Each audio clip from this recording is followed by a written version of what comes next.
The snow kept falling thick and soundless, blurring the trees into ghosts. Leona Whitefeather pressed her hand harder against the chest of her father Wade, willing his body to stay warm beneath the threadbare quilt. But warmth was leaking from him, just as it was leaking from the cabin, just as it had from their lives for the past year. His breathing was shallow, rattling through his lungs like wind through dry leaves. She hadn't slept. Not really. Not since the fever started rising again 3 nights ago. The medicine they had left was useless now, and the last of the dried willow bark had burned with last night's fire. She'd tried everything blankets broth prayer. Nothing worked. This sickness was no longer asking for permission. Outside, the wind shrieked like something wild. The forest groaned under the weight of ice. Leona stood slowly, knees aching, feet numb against the cold floor. She crossed to the fire, fed it the last piece of pine wood, and stared into the flames until her vision blurred. The cabin wasn't much, a single room, cracked window panes, and a stove that took too long to heat. But it had been home. Her mother's braid still hung near the door, bound with beads and deer sinew. Wade had placed it there after her passing, said it was protection. Said it reminded him not to leave no matter how heavy the world got. Now the world was heavy in every way. Wade coughed a deep wet rasp that seized his chest. Leona hurried back, lifted his shoulders and held him until the spasm passed. He sagged against her lips, trembling eyes too dull. "I'm still here," she whispered, pressing her forehead to his. "You hear me, Papa? I'm still here." He grunted barely. She felt every bone through his nightshirt. It was like holding a bundle of dry reeds. He shouldn't have gone this long without a doctor, but the doctor had stopped coming after the debts piled up and the cattle were sold. What little land they had left was tied up in liens, and the only thing still in her name was the cabin, and even that would vanish come the new year if she couldn't pay the bank. A knock on the door split the air like a gunshot. Leona froze. Only one man ever knocked like that. She set her father back down gently and stood, fingers wrapping tight around the handle of the rusted axe near the hearth. Another knock, slower this time. Gideon Marr. The door creaked open before she could reach it. The cold swept in, along with a man in a thick wool coat, fine leather gloves, and the scent of money earned from other people's losses. "Miss Whitefeather," he said, tipping his hat. "Or should I say, Mrs. Marr, that is still on the table." Her hand didn't leave the axe. "You weren't invited." "I brought documents." He reached into his coat and withdrew a folded envelope. "The bank is calling in the full note. December 30th. That's 12 days from now. After that, the land's theirs. The cabin, the forest, the bones under the tree." Her jaw locked. "We'll find the money." He laughed. "With what you sold, the goats, the plow, the blankets from your bed. You're down to firewood and spit. You're not fooling anyone. You should leave. I'm offering you a solution." He stepped forward, his boots dragging snow onto the floor. "Marry me. No shame in it. I'll pay off the debt. Your father dies in comfort instead of squalor. You get to eat. You get to survive." She looked him square in the eye. "You want to own me. I want to save you. Save yourself the trouble. I'd rather freeze under this roof than warm the bed of a man like Gideon Marr." For a moment, something dark slid across his face, something that made her blood run cold. "You think you've got a choice, but when the snow melts and this place is just rot and memory, you'll remember that I offered you a lifeline." He turned, then paused at the door. "The cabin will be mine in 12 days. Might as well get used to the view from inside." He slammed it shut behind him. Leona stood in the silence chest, rising and falling like she'd just survived a battle. Maybe she had. Behind her, Wade stirred. I heard he rasped. She rushed back, sat beside him. I told him no, she said. I'll always tell him no. He turned his head, slow and heavy. You shouldn't have to make that choice. But I did, and I will again. His hand found hers, weak, but still his. He's not just greedy, Leona. He's cruel. Men like him don't save people, they collect them. I'm not for sale. I know. He closed his eyes. You've always had your mother's fire. I'll find another way, I swear it. His lips barely moved. Then promise me something. Anything. When I go, and I will. Promise me you won't let him take what's left. Promise me you'll fight for something better. That you won't marry that man to save this place or yourself, I promise. Promise me more. She leaned in tears, burning. What more? Promise me, he whispered, you won't let the children of this world forget how to laugh. She closed her eyes, forehead pressed to his. I promise. The fire cracked behind them. That night she couldn't sleep. Every creak of wind, every groan of the trees felt like a warning. 12 days, no money, no livestock, and now no options left. Until morning. That was when the sound of hooves broke the frost. Not the quick clatter of Mars' black mare. This one was slower, heavier. A traveler's gait. She stepped outside, her father's rifle slung across her shoulder. What emerged from the trees didn't look like a threat. He looked like a shadow riding through snowfall, a tall man in a canvas coat, dark hair streaked with gray eyes the color of approaching thunder. He stopped several yards from the cabin and didn't move forward. His horse was covered in frost. The man sat like he'd been riding for days. You, Leona Whitefeather, he asked. She didn't answer. Name's Asher Red Elk, he said, voice low and steady. I came down from Hidden Elk Valley. I've got a proposition for you. She tightened her grip on the rifle. What kind of proposition? He dismounted. Slowly. No sudden movements. No arrogance. Just weariness and resolve. The kind that might just solve both our problems. And for the first time in weeks, Leona felt something stir curiosity, wariness, and the faintest trace of something like hope. I don't want a servant or a mistress. I need someone who won't leave my daughters when the snow comes. The words hung between them like smoke in the brittle morning air, sharp and slow to fade. Leona stared at the man standing in the snow just beyond the edge of the yard. He hadn't crossed the invisible line where the fence used to be. That meant something.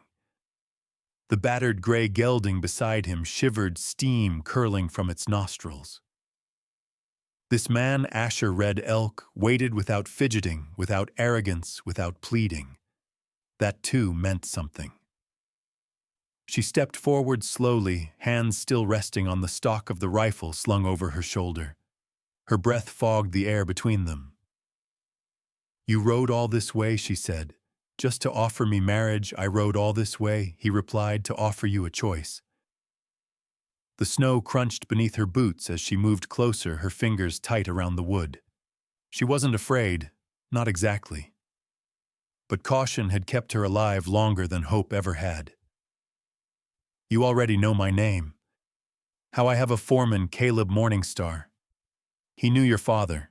Said Wade was a man worth remembering. She blinked at that. Caleb. That name came from stories from the years when her mother was still alive, and Wade used to smile around the fire. I didn't come to trick you, Asher added, lowering his voice. I came because I heard about Gideon Marr, and I heard you told him no. Leona's grip tightened. People talk too much. He nodded. They do, but sometimes they talk sense. You turn down a man with power and money. That tells me who you are. She studied him, then truly studied him. His coat was worn at the elbows, patched by hand. His gloves didn't match. One was torn leather, the other was knit wool. His boots were scuffed but well cared for. He looked like a man who had known wealth and loss and lived somewhere between the two. Not poor, but weathered. "How old are your daughters?" she asked. "Sage is 12. Naya's 8. Tali just turned 4. Leona hesitated. "And their mother gone. Died in childbirth with the youngest. That was 4 winters ago." His voice was steady, but something pulled tight in his jaw. "So what is this really?" she asked. "You need a governess, a cook, you offering me a job." "No," he said plainly. "I'm offering you a marriage." She laughed once, dry and sharp. "You've lost your mind, maybe, but I'd rather risk looking foolish than bring another woman into my daughter's lives who doesn't plan to stay." He stepped forward, then just one slow step, and reached into the inside of his coat. Leona didn't flinch, but her muscles coiled anyway. He pulled out a folded paper and held it out. "Bank draft. $350? Enough to pay off your debt, bury your father proper, and still have something left for spring." Leona didn't take it. She glanced at the paper, then back at him. "And what do I owe in return? You come with me to Hidden Elk Valley. You help me raise my girls. You stay through winter, and longer if it suits." She narrowed her eyes.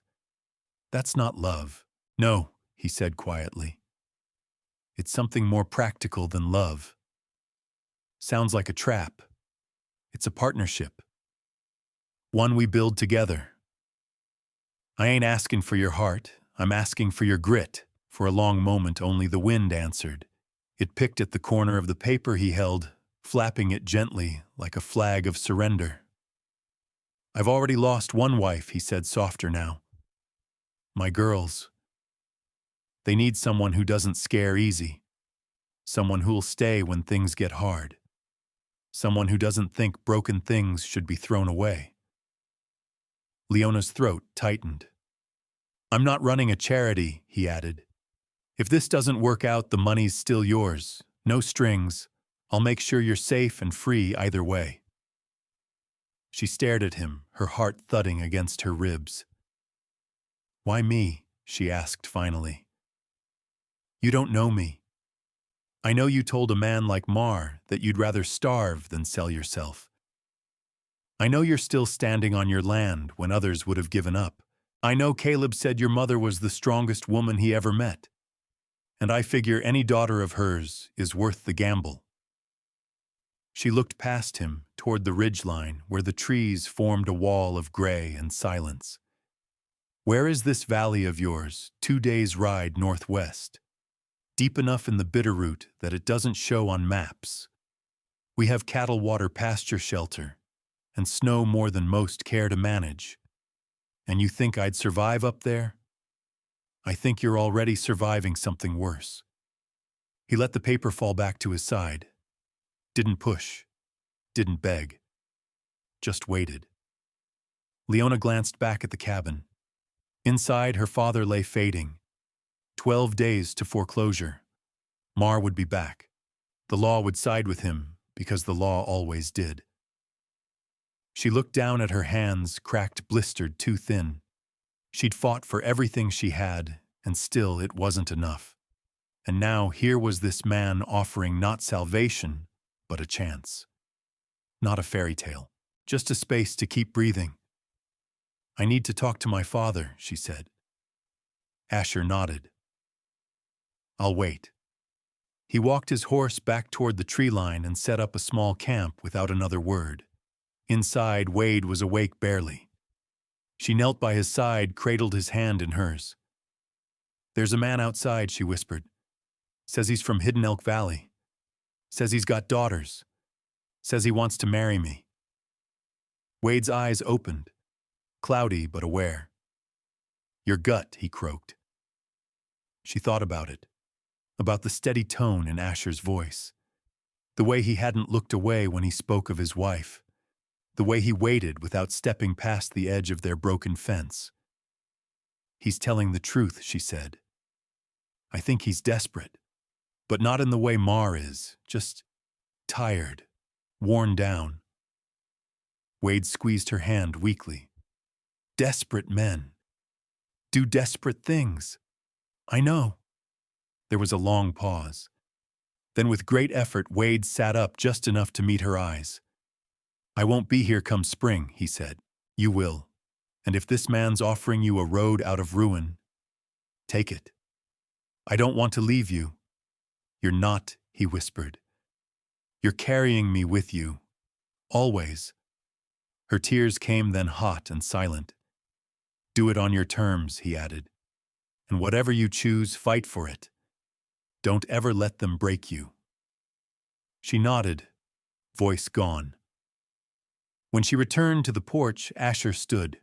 The draft was still in his hand. I have conditions, she said. Name them. My father gets a doctor from Helena. I write to him as often as I want. You don't read my letters. Done. And this marriage, it's a partnership, not ownership. You don't control me. You don't get to decide who I am. His eyes didn't waver. I had a real marriage once. I know the difference. She stepped down off the porch. There's one more thing, she said. Tell me about your daughters. Really? He exhaled slowly and began to speak. And Leona listened, not as a woman sold, but as a woman about to walk into something new. I didn't marry for love.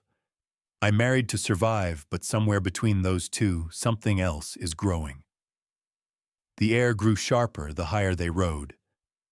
Pines clustered thick along the winding path, branches heavy with snow that fell in gentle sheets whenever the wind stirred. Leona had pulled her scarf tighter around her face, but even through the wool she could taste the cold, feel it bite at her cheeks. Her legs ached from riding, and her fingers were stiff inside her gloves. But she didn't complain. She wouldn't give him the satisfaction. Asher rode ahead, not far, but just enough to give her space. He didn't talk much. He'd offered to let her set the pace, and had kept to that promise. When she'd stopped to water her mare, he'd waited without pressing. When she'd paused at the river crossing, watching the slick stones beneath the surface with suspicion, he'd simply dismounted and walked his gelding across to show it could be done. They had been riding for more than a day. Her thighs were sore, her back tight, but she rode tall in the saddle, chin up, eyes on the slope ahead. There was no going back. Mar would have taken the land already. Her father was in a doctor's care in Helena, by now paid for by the draft Asher had given her before they left. She wasn't sure what she expected. Maybe awkwardness, maybe him trying to make conversation, maybe something more pressing. But he kept his distance and his silence, offering help only when asked. And when they stopped to make camp that night, it was she who asked the question that had been weighing in her chest all day. Why didn't you ask someone from your town to marry you? He looked up from the fire he was building, pine needles and flint still in hand. Because they already knew me. She frowned, kneeling across from him. That's not an answer. It's the truth, he said, striking the flint. In town, I'm the man with 3 daughters and a wife buried in frozen ground. No one there sees me past that. I didn't want pity. I didn't want gossip. I wanted a clean start. He got the fire going, the small flames lapping at the kindling with a soft hiss. I didn't want a woman who saw me as a burden, he added, or as her last resort. I wanted someone who chose me with eyes open. You did, she scoffed. I didn't exactly choose you. You could have chosen to stay. She didn't answer. The flames cracked and popped between them. You ask a lot, she said finally. He looked up. So do you. She couldn't help the twitch of a smile. Asher handed her a tin cup with warm broth he'd prepared, and she took it with quiet thanks. You said your oldest is 12, she said. Sage, he nodded. She's sharp, talks like someone twice her age, keeps the younger 2 in line, and the youngest, Tolly, still half wild. Likes to disappear into the woods and come back muddy and grinning. Leona looked into the fire, and the middle one, Naya, he said softer now. She doesn't talk much. Since her mother passed, she stays quiet, but she listens, watches everything. She nodded slowly, imagining them. Girls without a mother. She thought of herself at 12, already cooking, already cleaning, already fending off the worst of her uncle's bitterness after her mother died. Do they know, she asked? About me? They know someone's coming. They don't know we married. Why not? He stirred the coals. Didn't want to make promises until you were sure you'd stay. Leona stared at him. The honesty of it. The quiet steadiness. Why the name Hidden Elk, she asked. He leaned back, lifting his face toward the sky. Old story from my grandfather. Said an injured elk once found shelter in the valley during a terrible blizzard. When the storm passed, the elk was still alive, rested, healed. My grandfather called it sacred ground after that. Said it was a place where things survive when they shouldn't. Leona swallowed hard. And you believe that he turned to her. I have to. They fell into silence again, but this time it wasn't tense. It was the kind of quiet that settles when two people don't feel the need to fill the air with noise. In the morning, they broke camp early. Snow had fallen overnight, softening the trail even more. By midday, the ridge opened into a broad sweep of land nestled between the arms of the mountains. Leona's breath caught. The valley below was blanketed in white, but the outline of the ranch was visible, weathered barn smoke curling from a chimney fence lines carved through the drifts. Beyond that, trees stretched toward the horizon. A creek shimmered along the base of the far hill, not yet frozen. It was secluded, tucked away, alive. It's bigger than I expected, she said quietly. It's older than most think, been in the family 3 generations. They rode down the trail slowly. As they approached the homestead, the barn doors swung open.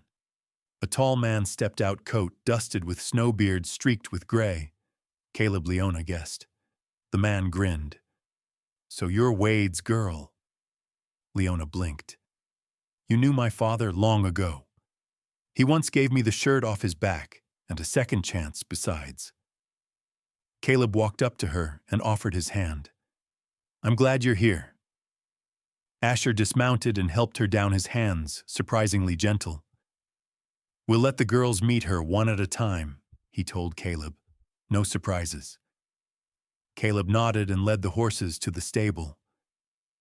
Asher turned toward the house. You ready? No, she said. But I'm here. He didn't smile, but something softened in his face. Good enough. Inside, the warmth of the hearth hit her like a wave. The scent of dried herbs, wood smoke, and something faintly sweet filled the air. From around the corner, a small face peeked out, wide brown eyes, dark braid cheeks, flushed, Tali Asher said. Come say hello? The girl stepped forward cautiously, eyeing Leona with the wariness of a child who'd learned not to trust too quickly. Leona crouched to her level. Hi there, she said gently. I'm Leona. Tali stared a moment longer, then whispered, Are you staying? Leona's chest tightened. I think so, she said. If that's all right with you. The girl gave a small nod, then backed into the shadows. Small steps, Asher murmured.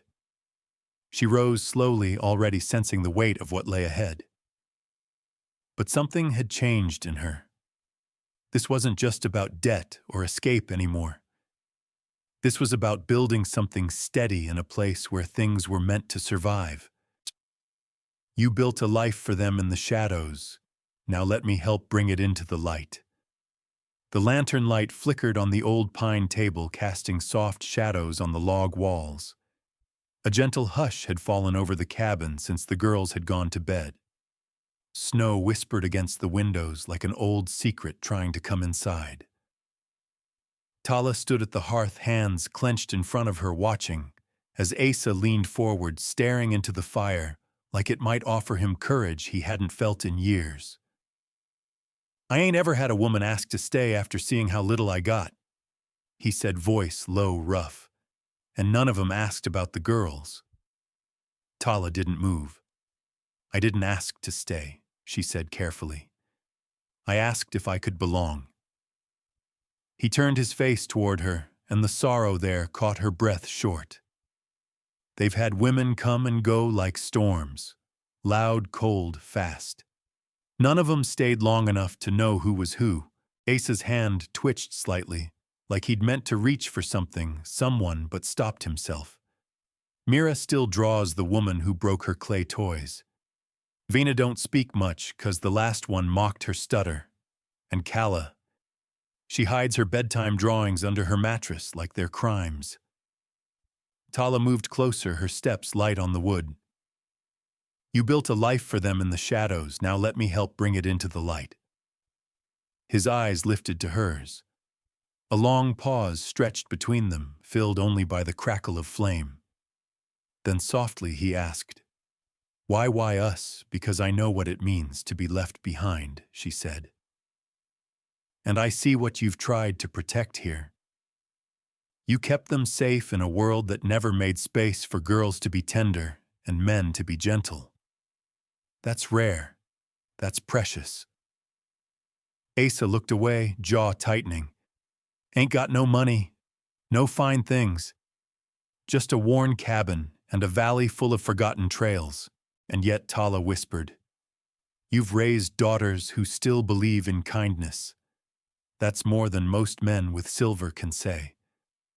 The silence that followed held weight, but it wasn't heavy. It was warm, healing. Later that night, Tala sat on the edge of the spare cot Kala had offered her, brushing out her thick braid heart, full and anxious all at once. Outside, an owl hooted once, twice, like a question echoing across the hills. She hadn't told them about her inheritance yet. It didn't feel right, not when trust was still so fragile between them. She needed them to see her, not her family's land or name. And Asa, he needed to believe she wasn't here to fix him, but to stand beside him. The next morning, Tala found herself helping Mira sort through firewood, while Kala tugged at her hand every few minutes to look at this rock, or feel how soft this moss is. Vina watched from the steps, a sketchbook in her lap, fingers curled around the pencil, like it was both shield and sword. Tala sat beside her, letting the moment bloom. "May I see?" she asked gently. Vina blinked, then tilted the book toward her. The page was filled with sketches of the valley, the cabin, the stream, the cliff where the hawks nested. "These are beautiful," Tala said. "You notice things most people don't." Vina's cheeks colored, but her lips lifted just slightly. "Papa says I see the world sideways." "Sometimes sideways is the only way truth shows up," Tala replied. Later, while gathering dried herbs from the hill edge, Tala spotted a figure on horseback in the distance, riding fast, wrong kind of fast. She narrowed her eyes. Asa noticed too, stepping onto the porch with his rifle in hand. Not threatening, just careful. The rider pulled up near the stream, dismounted quickly, and shouted, "Asa, you out here?" It was a young man about 25 wearing a vest too clean for ranch work and boots too soft for the terrain. "Who's asking?" Asa called, one hand still firm on the rail.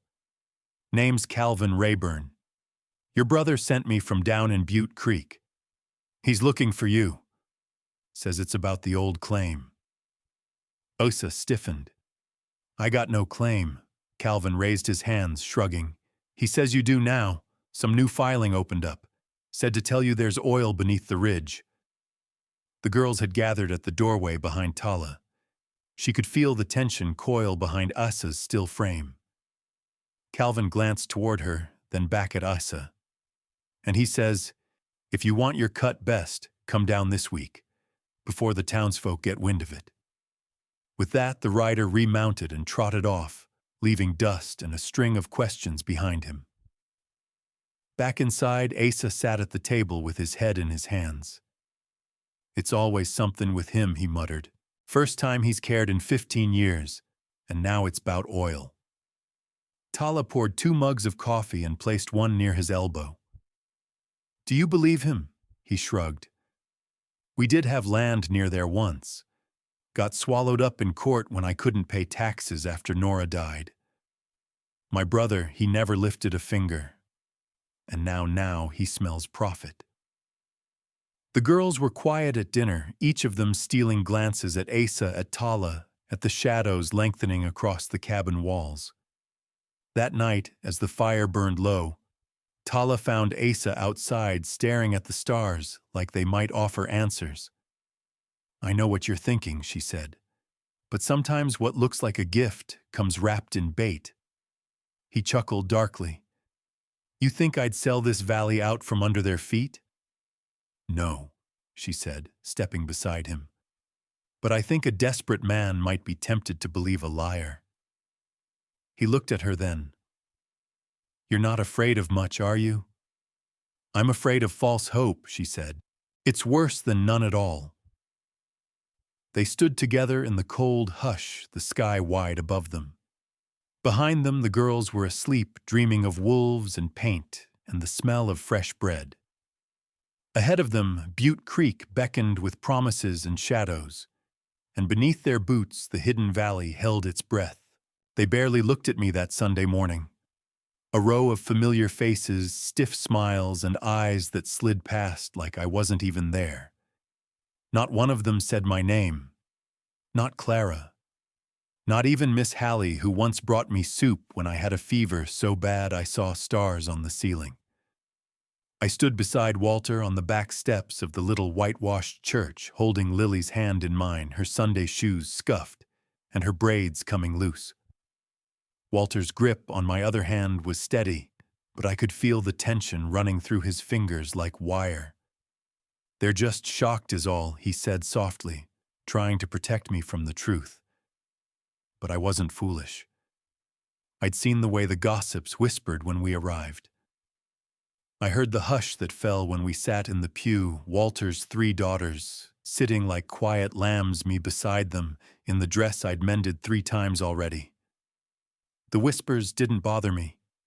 The silence did. We sat through the sermon while the preacher talked about grace, about love, that redeems, about lifting one another up in hard times. But not a soul looked at us afterward, not even when we stood in the gravel yard, and Walter extended his hand to shake the preacher's. He turned to talk to Sheriff Hoagland instead. Walter's face didn't crack, but I could see the flush in his neck. He let his hand fall. "They'll come around," he muttered, but he didn't sound like he believed it. We walked back to the wagon. Walter helped the girls in, but he didn't speak, not even when Miss Layla waved to him with her lace fan. I saw her eyes land on me and narrow lips twitching in that sly way of hers. I'd heard her say it with my own ears just last week at the Mercantile.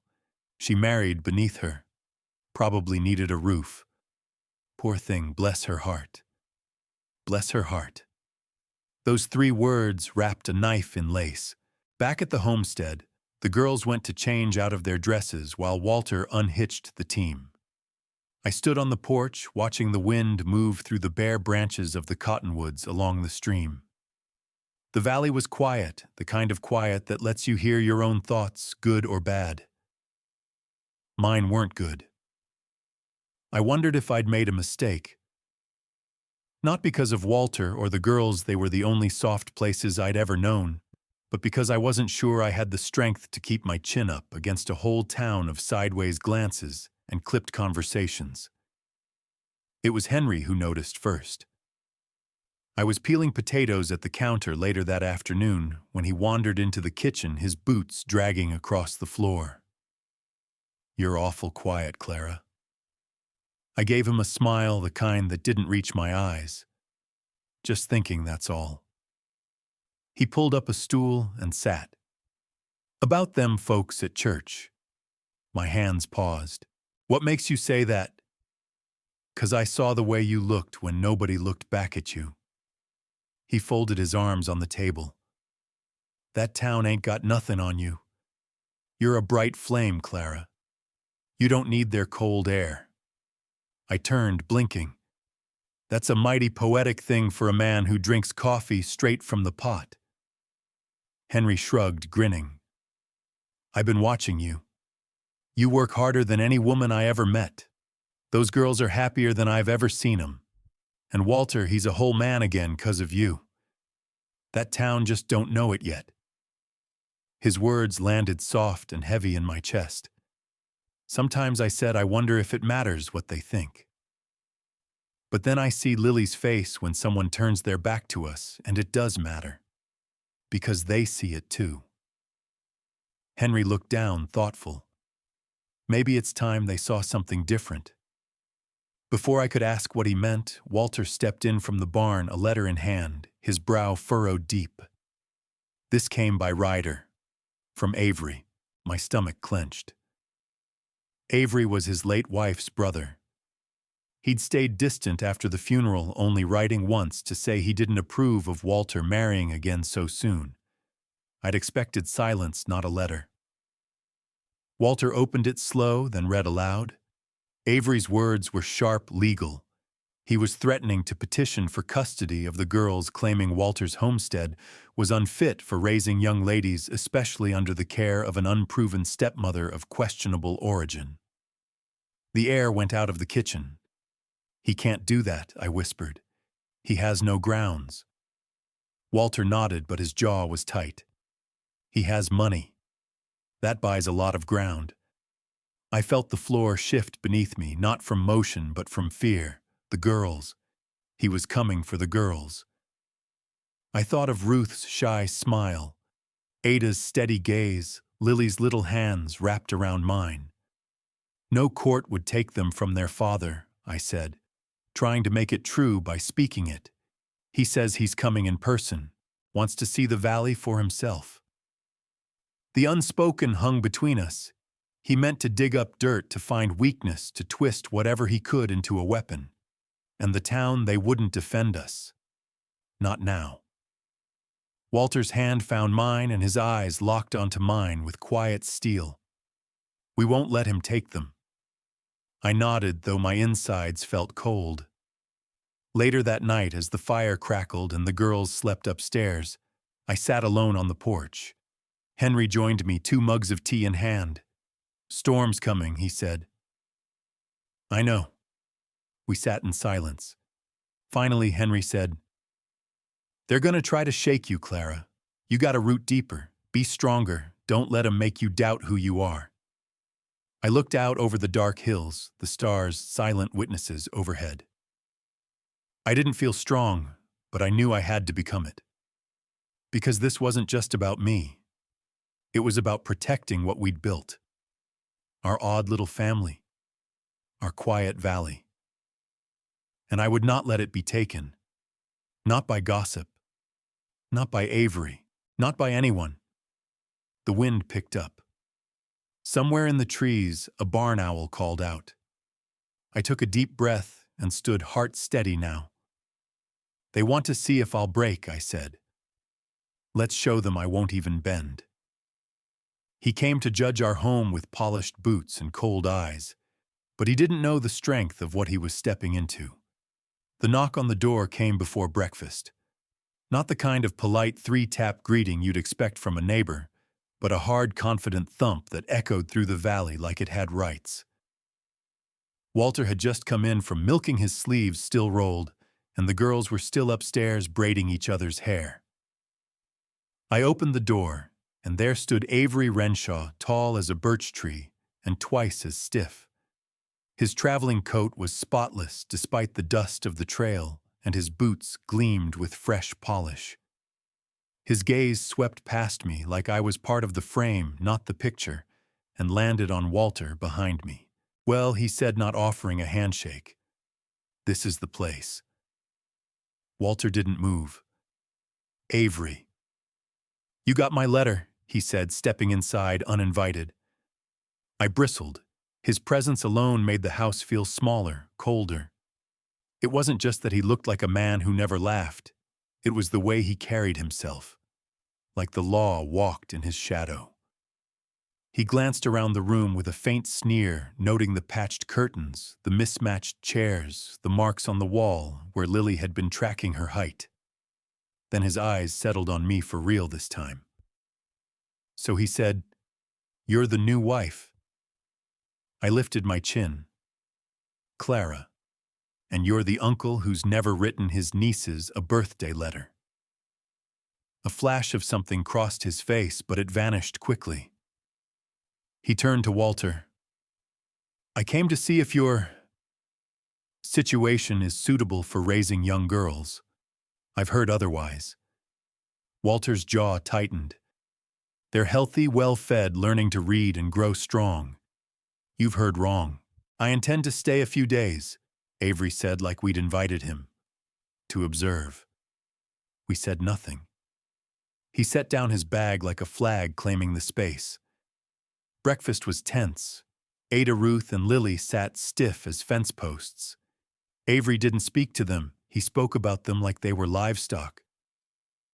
"You'll want them refined," he said, cutting into his eggs with surgical precision. "Not just capable. There's a difference." "They are both," I said, "and more." Walter gave my knee a quiet squeeze under the table. After breakfast, Avery asked to see the land. Walter took him out past the barn down into the valley where the fruit trees were just starting to bud. I stayed behind scrubbing dishes hard enough to crack porcelain. Henry wandered in not long after, took one look at my face, and whistled low. "He's here, isn't he?"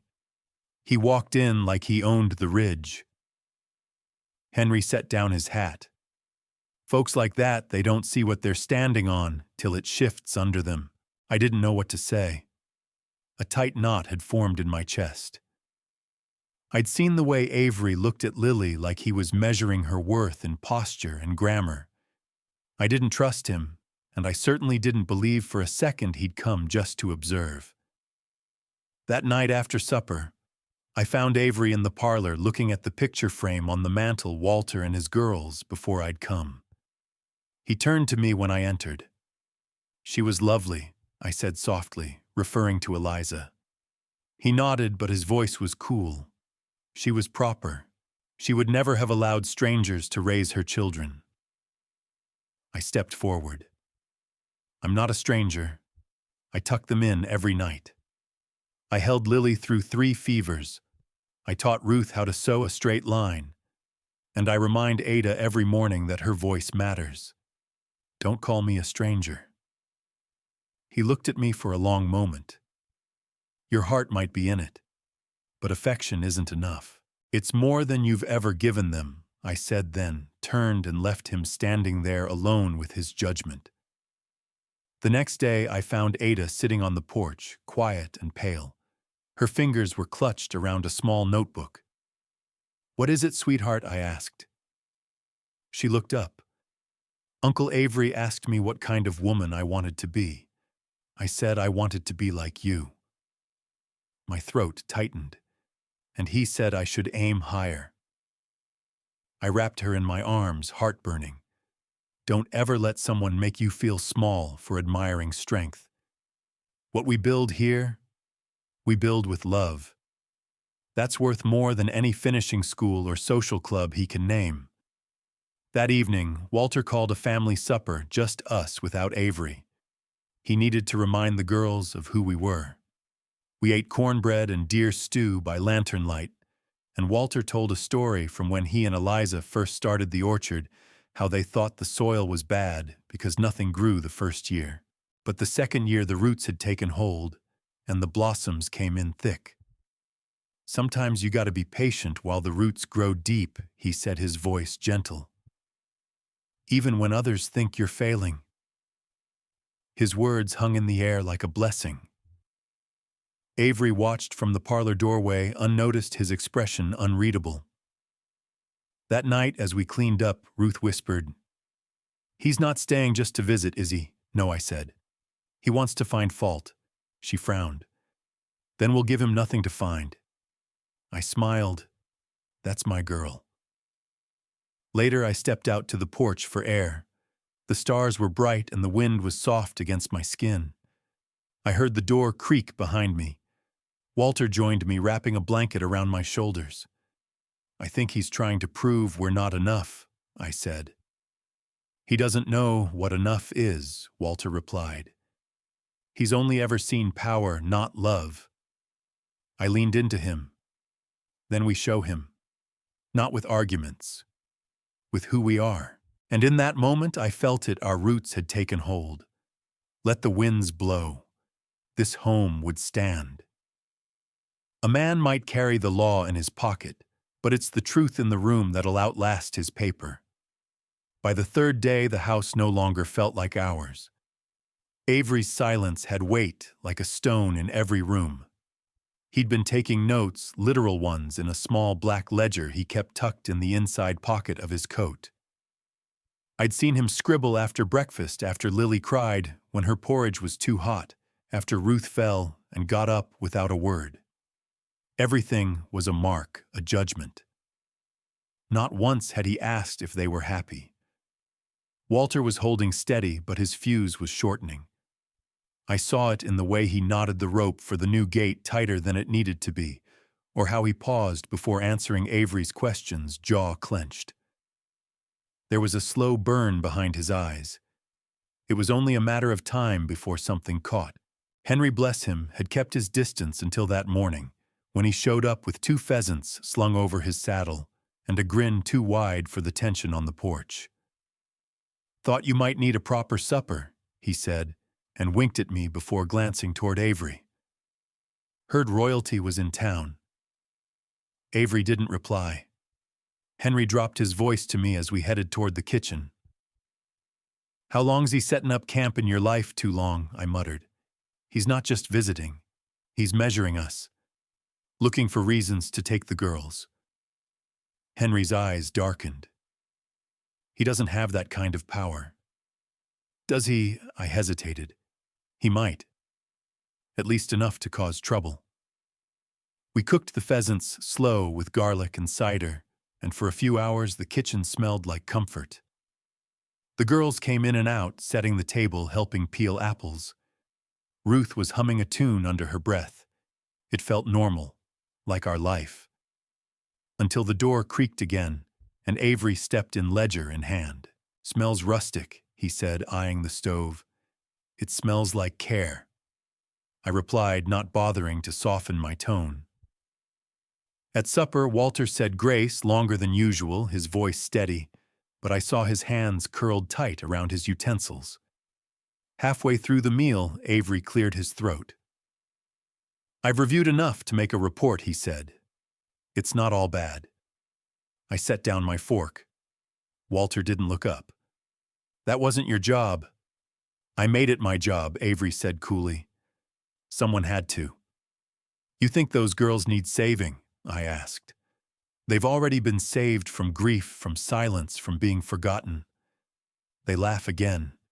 They sleep through the night. They run wild like girls should." "You think they need better manners?" "They need protection, not polish." He smiled faintly, but it didn't reach his eyes. Emotional outbursts don't make for solid parenting. Walter stood then, slow and deliberate. "Avery, you're family, but you're not their family. You came with a pen and a page, not open hands. You're grieving. You made a hasty marriage. I married Clara because she is the first person I've met since Eliza who knows how to build something lasting. She didn't walk in and take over. She listened. She saw them. She stayed. That's more than you've done." The room had gone still. Lily clutched my arm. Ruth looked from face to face. Ada stared down at her plate, her cheeks flushed. "Let's not do this in front of them," I said quietly. "No," Walter said, voice rough. "Let him hear it all. Let him see what a real home sounds like. We fight. We protect. We love. That ledger won't show it, but these girls will remember it." and I'd rather answer to them than to you." Avery's mouth was tight. "You're making this personal." "It is personal," I snapped. "These aren't numbers on a page. They're hearts. And you can't measure a heart with a ruler and ink." Henry stood too, leaning against the doorway. "I've watched this family rebuild from the ground up. I've watched those girls go from ghosts to giggles. If you can't see that, then your eyes ain't worth much." Avery looked between us all, his face unreadable. Then slowly he stood, folding the ledger shut. "I'll leave tomorrow morning," he said. "You'll hear from the attorney within the week." He left the room with the same quiet certainty he came in with, but something had cracked.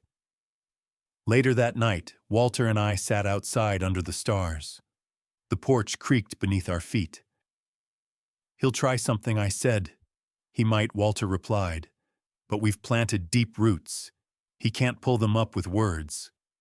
"Still," I whispered, "I'm afraid." He reached over and took my hand, warm and sure. "Let him bring papers. We'll bring people. Let him bring law. We'll bring love."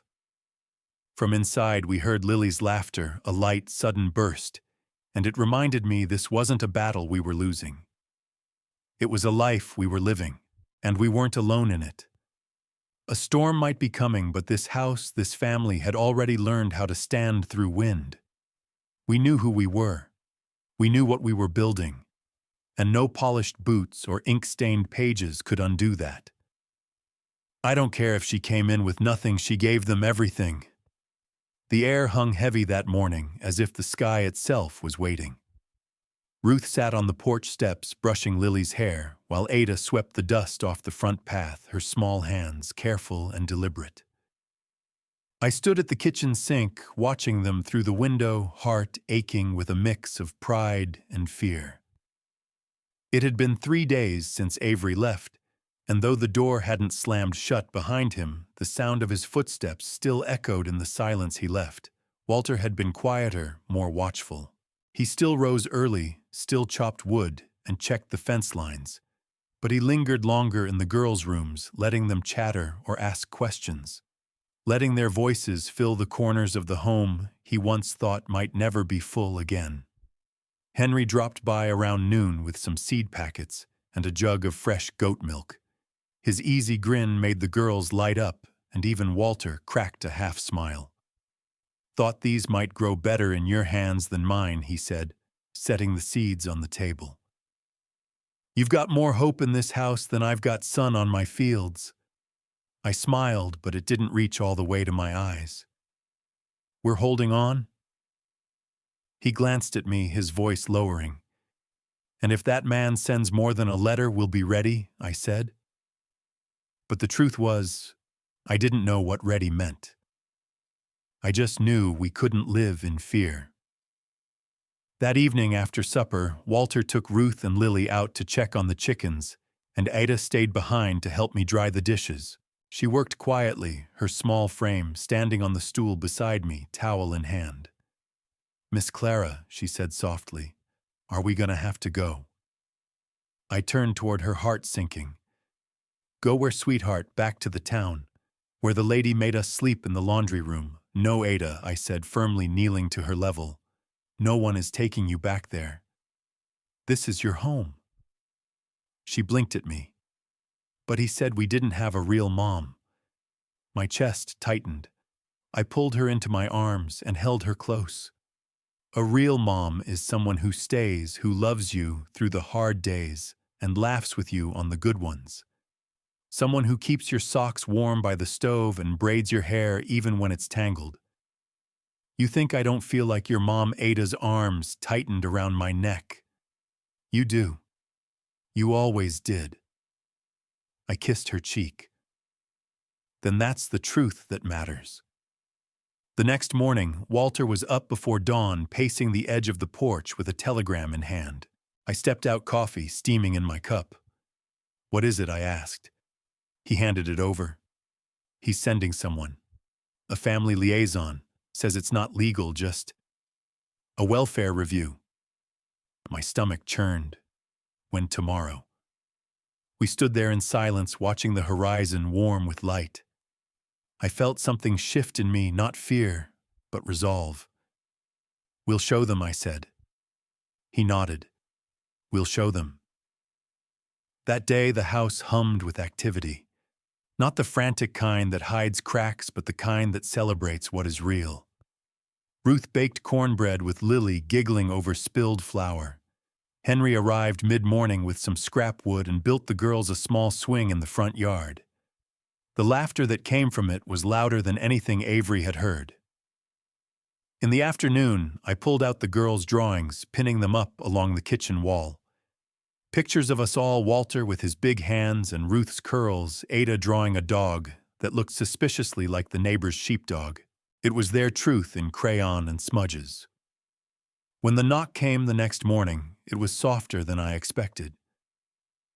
A woman in her 50s stood at the door, dressed in a plain navy skirt and white blouse hair pinned neatly at the back of her neck.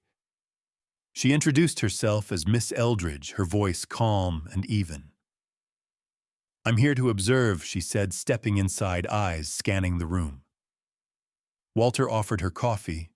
I offered her honesty. She watched us through breakfast, through chores, through Lily's tantrum when her doll went missing, and through Ruth gently helping her look. She asked the girls simple questions, what they liked about living here, what they missed. Ada took her by the hand and showed her the closet where we kept the extra quilts. "They're soft," Ada said. "Miss Clara made them." By mid-afternoon, Miss Eldridge asked to speak to Walter and me alone. We stepped onto the porch where the wind stirred the curtains gently. "You've got something special here," she said quietly. "This isn't a standard household. It's better." Walter didn't speak, but he reached for my hand. She looked between us. "It's not my place to interfere in Avery's opinions, but it is my place to report what I see. And what I see are 3 children who are loved, protected, and flourishing." My throat tightened. "Will that be enough?" She smiled faintly. "It should be." Before she left, she knelt to speak to Ada, who handed her a drawing of our family stick figures, holding hands under a crooked sun. "She's our real mom," Ada said plainly. "Even if we didn't come from her." Miss Eldridge looked at me, her eyes glassy. She folded the drawing carefully and placed it in her satchel. "I'll file my report today." As her buggy rolled down the road, I stood on the porch with Walter and the girls, the wind tugging at my apron, the swing creaking behind us. Whatever came next, we had told the truth, not in arguments, not in threats, but in the quiet ways a home tells it. Through laughter, through bread shared, through a drawing given freely. And that truth was worth more than any ledger. It was written in the hearts of 3 girls who finally believed they were home. I don't care if she came in with nothing, she gave them everything. The girls were sitting on the rug legs tucked under them, brushing a tattered doll's hair as if it were a prized possession. Ruth was carefully stitching a button back onto Lily's coat, and Ada was humming a hymn I hadn't heard since I was a child. That small living room, lit by afternoon sun and scattered with crumbs and crayons, felt like the center of the universe. I stirred the stew on the stove, watching the pot bubble over the soft clatter of Walter hammering something out back. His routine had grown quieter since the telegram, the one that said Avery wasn't finished. Walter didn't talk much about it, but I knew the worry rested between his shoulders, stiffening them each morning.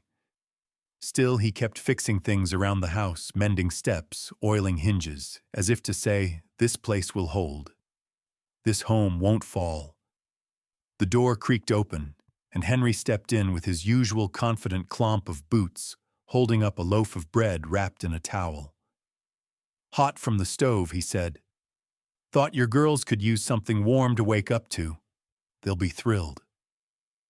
I took it with a smile, nodding toward the girls. "They think you're some kind of magician." He chuckled, then looked toward the window. Walter's out back. I nodded, fixing the swing again. Henry sighed. He's wearing himself down, Clara. I know, I said quietly. He thinks if he keeps building, nothing can break. Henry looked at me serious now. You need to be prepared. If that man sends someone to stir trouble, you'll need more than warm bread and kind hearts. I bristled not at Henry, but at the truth. We'd made a family here, a home, and still we had to prove it. That evening, as twilight settled in and the girls drifted off to sleep in a pile of blankets and bedtime giggles, Walter came in with sawdust clinging to his sleeves and a strange look in his eye. I got a letter, he said, holding out a crumpled envelope. From Avery. I took it, heart-pounding. The handwriting was sharp, like it was carved into the page. Walter, if you intend to play house with a scavenger and 3 strays, know this. I still have my rights. I haven't given up claim. I'll be sending someone to observe. You can polish the windows and sew up all the lies you want, but the law's on my side. Avery. I folded the letter and looked up at him. He's not bluffing. No, Walter said. He's challenging us. The next morning I woke early, the sky still dim. I stood in the kitchen watching the trees sway, and a thought surfaced I hadn't let myself think. What if they take them? The fear made me want to scream, but I bit it down. I couldn't afford panic. The girls would see it. They'd feel it. Instead, I began to prepare. We scrubbed the floors, not to impress, but to show care. I had the girls paint pictures of the family stick figure drawings where they called me Mama Clara and drew Walter tall with a big heart on his chest. Ruth wrote a short story about her first Christmas here and titled it, The Night We All Got Warm. Ada collected wildflowers from the field and placed them in a chipped mason jar on the table. Walter replaced the old curtains with fabric Ruth picked out herself. He said nothing about the weight in his eyes, but each nail he drove into the wall felt like a vow. By the time Sunday came, our home looked no different to the untrained eye, still small, still patched. But to us, it radiated purpose. It said, "We've fought to make this ours." During church service, word had already trickled through the pews that Avery might be challenging custody.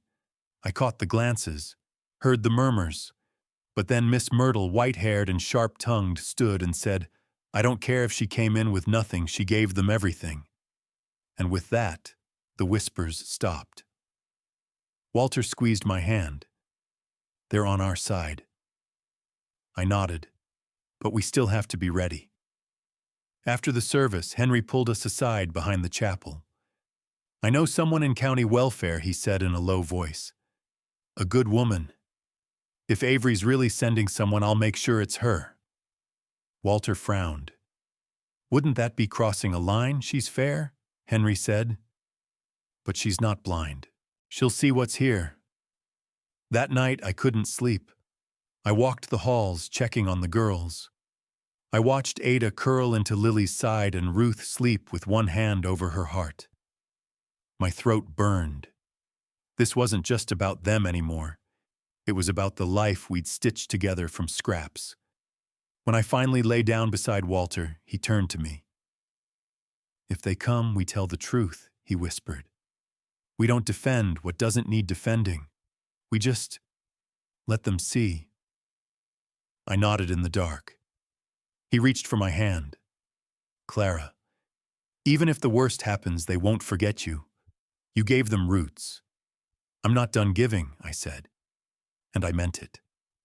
Outside, the wind howled gently across the plains, rustling the shutters. But inside, we stayed still, side by side, as if our stillness might be strong enough to hold this house in place. Because no matter what storm came, we had already built something unbreakable. Not a perfect home, but a true one. I won't let the law measure love in paperwork. The knock on the door came just past noon. I was standing at the kitchen sink peeling potatoes for the stew when it echoed through the little valley house like a crack of thunder. Walter looked up from the corner where he'd been fixing the legs on Ada's old wooden chair. We exchanged a glance, quiet braced. The girls were outside raking leaves into piles near the stream, their laughter just barely floating through the cracked window. Walter wiped his hands on a towel and stood. "You stay put," he said gently, voice like gravel smoothed over by time. I didn't listen. I followed close behind. He opened the door, and there she stood, a woman in a forest green coat, her hair pulled back tight, clipboard in hand. She was younger than I expected, maybe early 30s, but her eyes were the kind that had already seen too much. She held out a gloved hand. "Mr. Lockhart, I'm Eleanor Bright from the County Child Welfare Office. I believe you were notified of my visit." Walter nodded once. "Yes, ma'am. I'd like to come in and speak with you both. May I?" He hesitated just long enough for me to step forward. "Of course." "Please come in," I said, trying to smile. My hands were still damp from the sink. She stepped inside and paused, scanning the room with quick, trained eyes. The smell of potatoes and rosemary still hung in the air. Walter had swept twice that morning, and the rug had been shaken out till the threads protested. Ruth's drawings were still pinned above the mantel, one of them a sketch of all of us standing beneath a giant tree, a ribbon floating above that read, "Family," in big block letters. Eleanor noticed it. "Did one of the children draw that, Ruth?" I said. "She's 12. May I sit?" We nodded, and she took the rocking chair by the stove. I saw her glance at the hearth, where the fire had just been stoked, and at the shelf with the girls' books lined up neatly, spines worn but proud.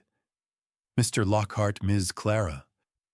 I understand you've taken in his 3 daughters after the passing of his former wife." "Yes," I answered quietly. "We've been raising them together for almost a year now." She made a note. "Are you married?" Walter shook his head. "No, but we are committed."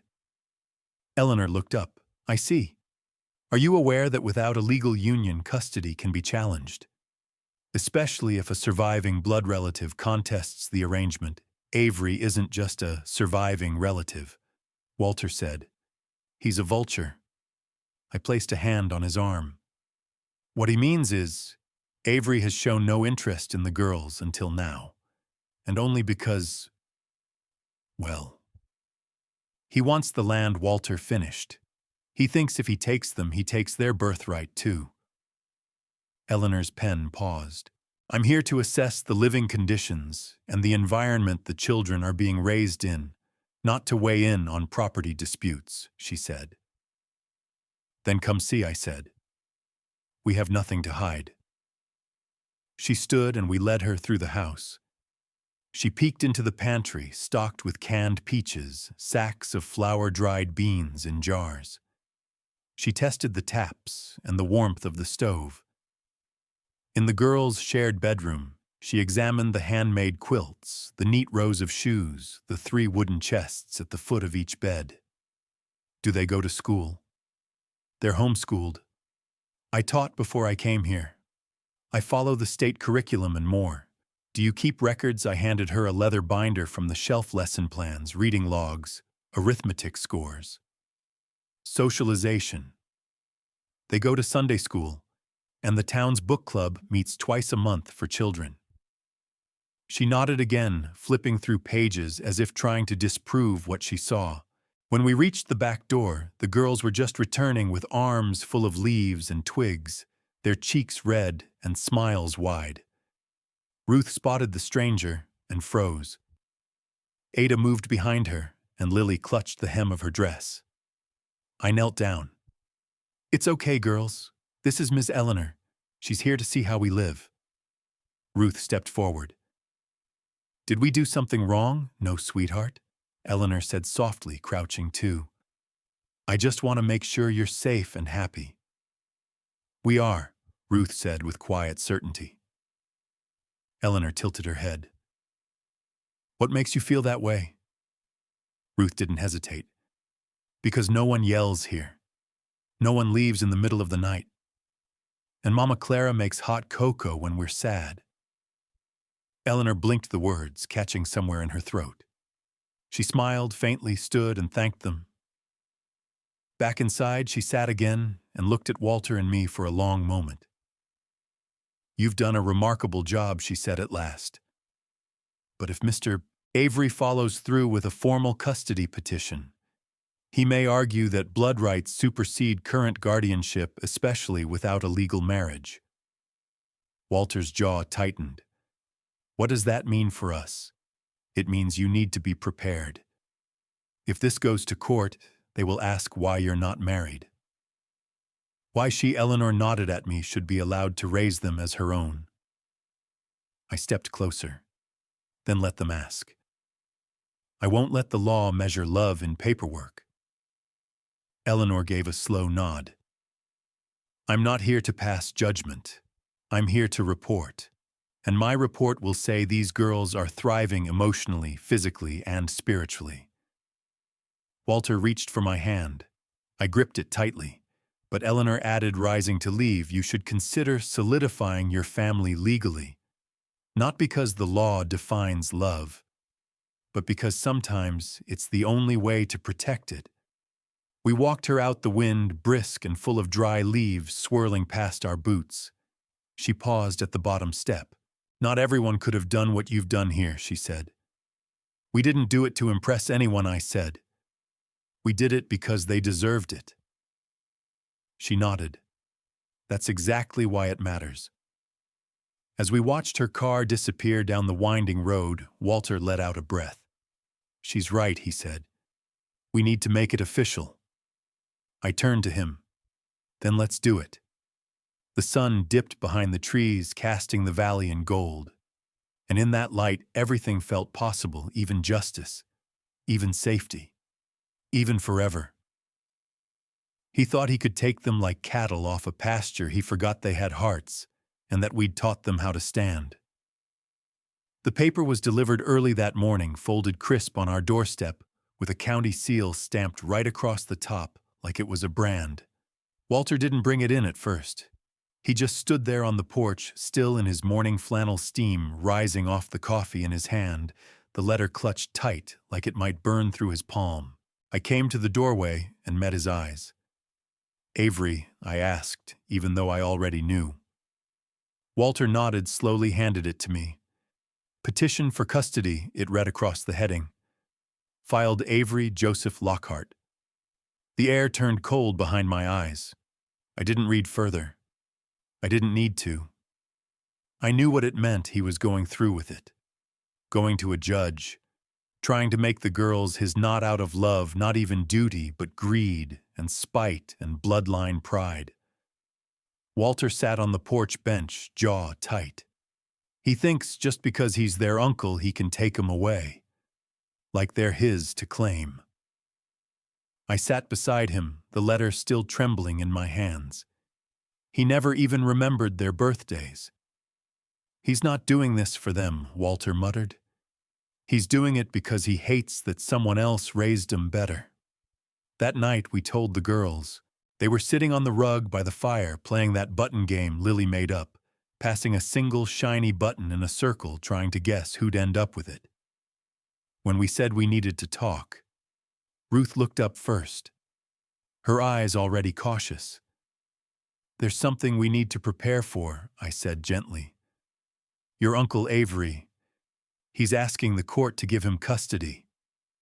The room fell into a silence so still I could hear the ticking of the old wall clock. Ada blinked fast. "Why, he don't even like us. That's not the same as proving he can't take you." Walter said softly, "He's their blood, and sometimes that carries more weight than it should." Ruth sat up straighter. "What about what we want?" Lily clutched my hand. "Do we have to go with him?" "No, sweetheart," I said, wrapping an arm around her. "We're not letting you go. But we may have to go to court and tell a judge why you belong here." "Are you scared?"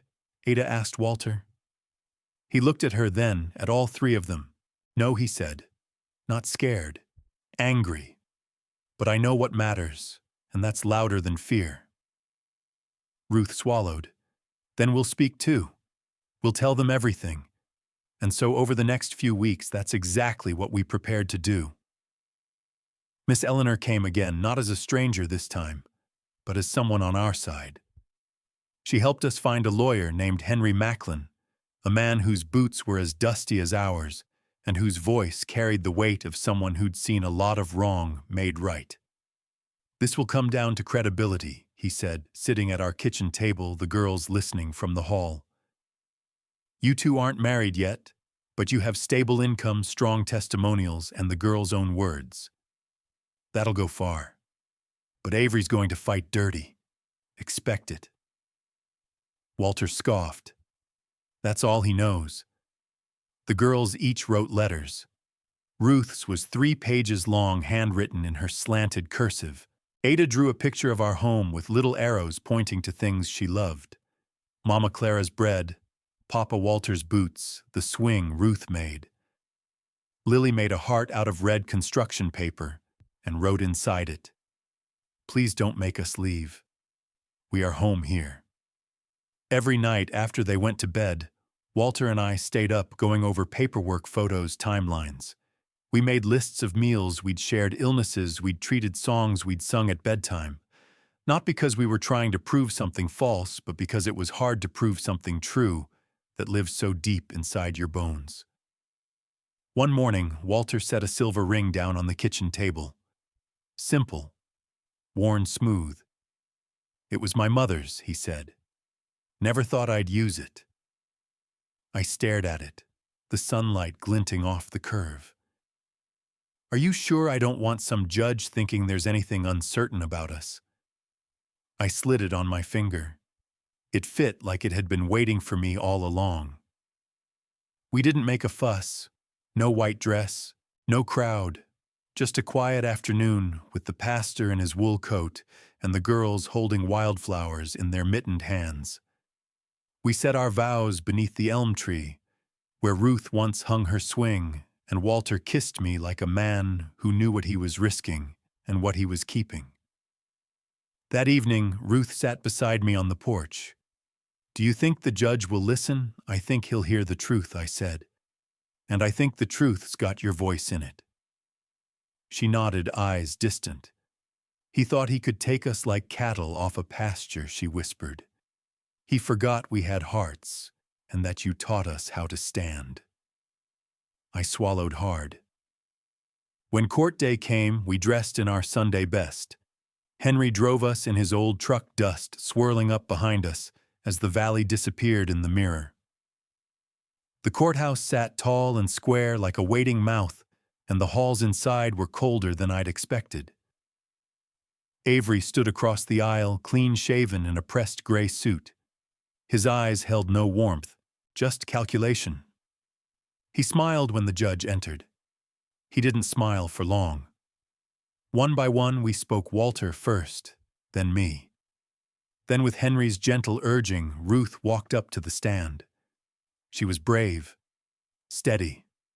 She told the judge how she used to sleep with one eye open in her mother's house, how she'd learned to bake and trust and be a child again here. Ada went next, then Lily, who clung to her picture and whispered, "Please don't let him take us. We already found where we belong." Even the bailiff wiped his eyes. The judge said he'd deliberate and give a decision in 3 days. As we left the courtroom, Avery tried to stop us stepping in front of Walter. "You think this is over?" he hissed.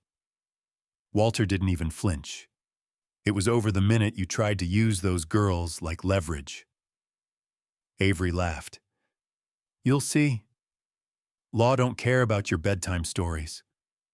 Walter leaned in close. "Maybe not. But it cares about evidence. And I got 3 living, breathing testimonies that say you're nothing but a ghost from a past they don't want." Avery walked away, but I knew he wasn't done yet. He'd try one more play, one desperate move, and we had to be ready. The storm that had hovered over their lives for so long had finally broken, but not in the way folks expected. The town still whispered. Oh, how they whispered, but the weight of it no longer bent Clora's back or bowed Alaric's shoulders. Not now. Not after all they'd come through.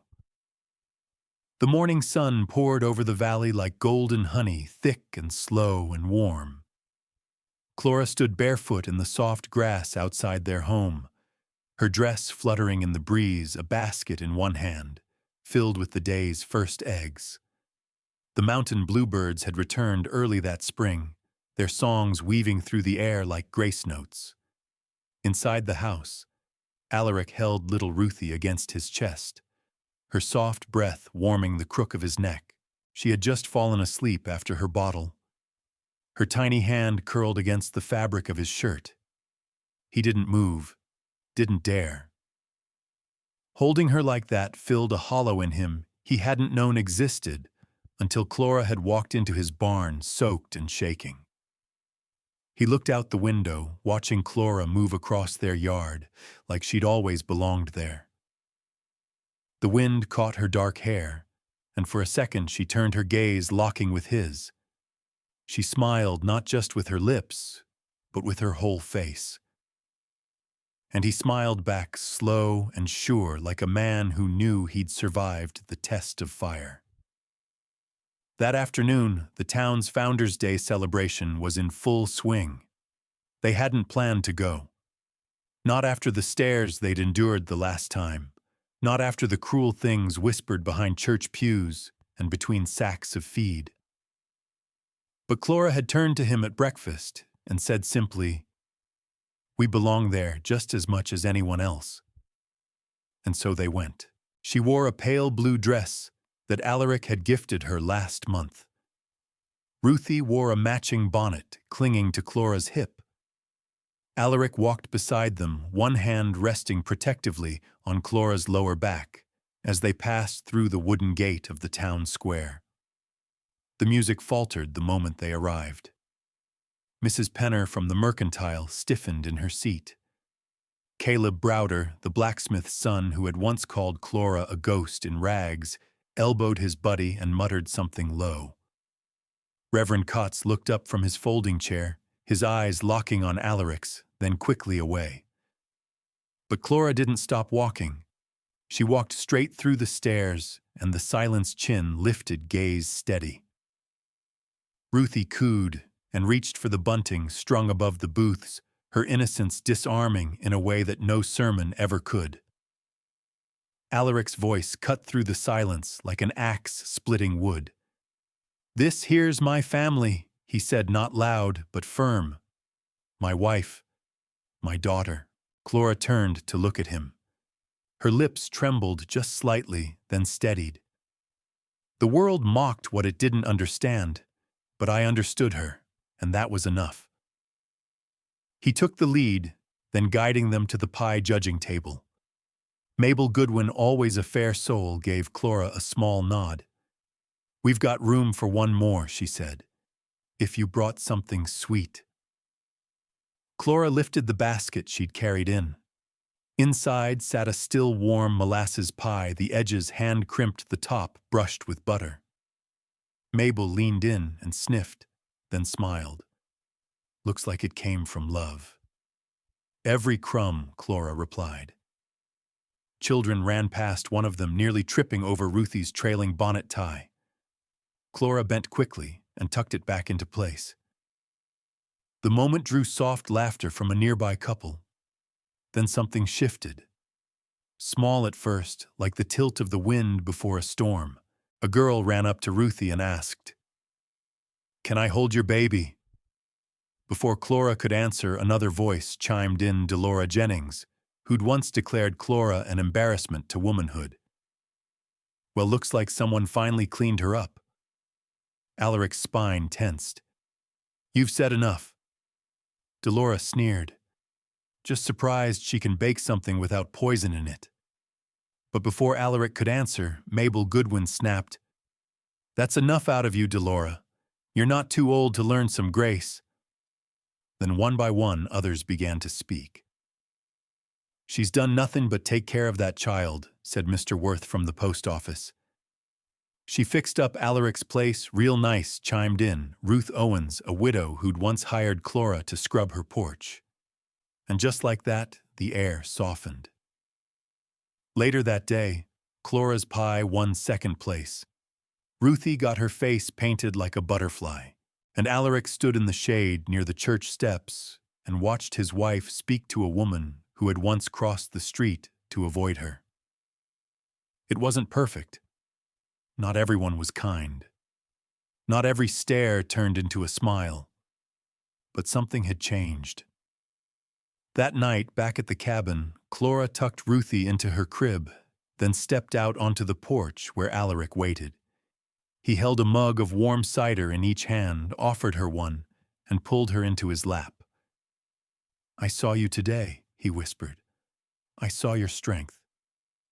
Clora leaned into his chest. "It still hurts sometimes. How they look at me." "I know," he said. "But we're not who we were. You taught me to see what matters." She looked up at him. "What do you see?" He didn't hesitate. "I see a woman who never quit. I see a mother who loved a child that wasn't hers until she was. I see my future." Clora's eyes shimmered. "That's what I see in you, too." A coyote howled in the distance. Wind rustled the pine needles. Alaric kissed her temple, slow and reverent. Inside the cabin, Ruthie stirred and mumbled in her sleep. Clora stood and went to her, brushing back her soft curls. And Alaric followed because he always would. The educational lesson learned from this story is that understanding and love can soften even the hardest judgments. In a world quick to label and dismiss those who choose to see deeper, to listen, to trust, and to uplift, build families and legacies that endure. Sometimes the most courageous act isn't standing alone, but standing with someone, especially when the world doubts you both.